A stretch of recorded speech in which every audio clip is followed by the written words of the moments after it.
हिमवान का पार्वती को शिव की सेवा में रखने के लिए उनसे आज्ञा मांगना और शिव का कारण बताते हुए इस प्रस्ताव को अस्वीकार कर देना।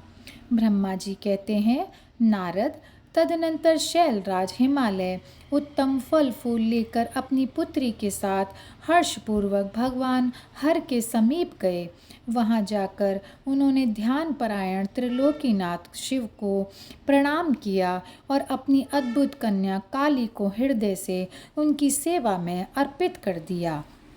फल फूल आदि सारी सामग्री उनके सामने रखकर पुत्री को आगे करके शैलराज ने शंभु से कहा, भगवान, मेरी पुत्री आप भगवान चंद्रशेखर की सेवा करने के लिए उत्सुक है, अतः आपके आराधन की इच्छा से मैं इसको साथ लाया हूँ। यह अपनी 2 सखियों के साथ सदा आप शंकर की ही सेवा में रहे। नाथ, यदि आपका मुझ पर अनुग्रह है तो इस कन्या को सेवा के लिए आज्ञा दीजिए। तब भगवान शंकर ने उस परम मनोहर काम रूपिणी कन्या को देखकर आंखें मूंद लीं और अपने त्रिगुणातीत अविनाशी परम तत्वमय उत्तम रूप का ध्यान आरंभ किया। उस समय सर्वेश्वर एवं सर्वव्यापी जटाजूटधारी वेदांत वेद्य चंद्रकला विभूषण शंभु उत्तम आसन पर बैठकर नेत्र बंद किए तप ध्यान में ही लग गए। यह देख हिमाचल ने मस्तक झुकाकर पुनः उनके चरणों में प्रणाम किया। यद्यपि उनके हृदय में दीनता नहीं थी, तो भी वे उस समय इस संशय में पड़ गए कि न जाने भगवान मेरी प्रार्थना स्वीकार करेंगे या नहीं।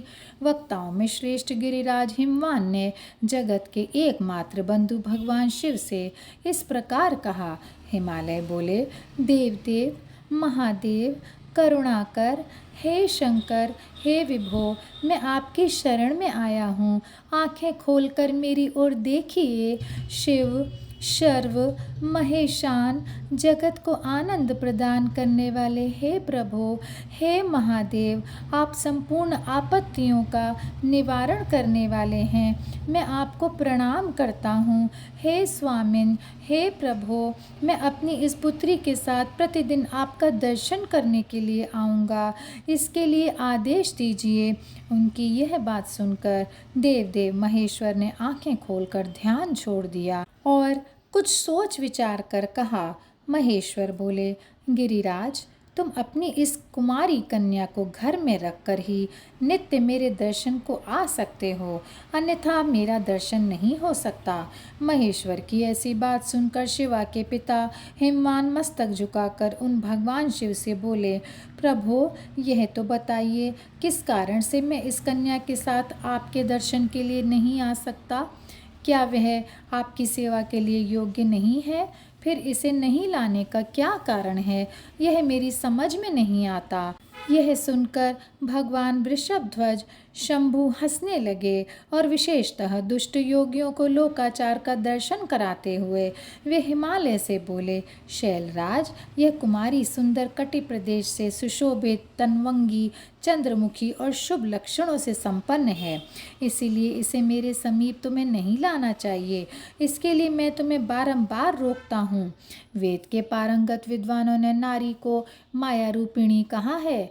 विशेषतः युवती स्त्री तो तपस्वी जनों के तप में विघ्न डालने वाली ही होती है। गिरिश्रेष्ठ, मैं तपस्वी, योगी और सदा माया से निर्लिप्त रहने वाला हूँ। मुझे युवती स्त्री से क्या प्रयोजन है? तपस्वियों के श्रेष्ठ आश्रय हिमालय, इसलिए फिर तुम्हें ऐसी बात नहीं कहनी चाहिए, क्योंकि तुम वेदोक्त धर्म में प्रवीण, ज्ञानियों में श्रेष्ठ और विद्वान हो। अचल राज, स्त्री के संग से मन में शीघ्र ही विषय वासना उत्पन्न हो जाती है, उससे वैराग्य नष्ट होता है और वैराग्य न होने से पुरुष उत्तम तपस्या से भ्रष्ट हो जाता है। इसीलिए शैल, तपस्वी को स्त्रियों का संग नहीं करना चाहिए, क्योंकि स्त्री महाविषय वासना की जड़ एवं ज्ञान वैराग्य का विनाश करने वाली होती है। ब्रह्मा जी कहते हैं, नारद, इस तरह की बहुत सी बातें कहकर महायोग शिरोमणि भगवान महेश्वर चुप हो गए। देवर्षि शंभु का यह निरामय, निष्प्रह और निष्ठुर वचन सुनकर काली के पिता हिमवान चकित, कुछ व्याकुल और चुप हो गए। तपस्वी शिव की कही हुई बात सुनकर और गिरिराज हिमवान को चकित हुआ जानकर भवानी पार्वती उस समय भगवान शिव को प्रणाम करके विशद वचन बोलीं। और यहीं पर यह अध्याय समाप्त होता है। ओम नमः शिवाय, ओम नमः शिवाय, ओम नमः शिवाय। ओम नमः शिवाय, ओम नमः शिवाय, ओम नमः शिवाय, ओम नमः शिवाय, ओम नमः शिवाय, ओम नमः शिवाय, नमः शिवाय, नमः शिवाय, नमः शिवाय।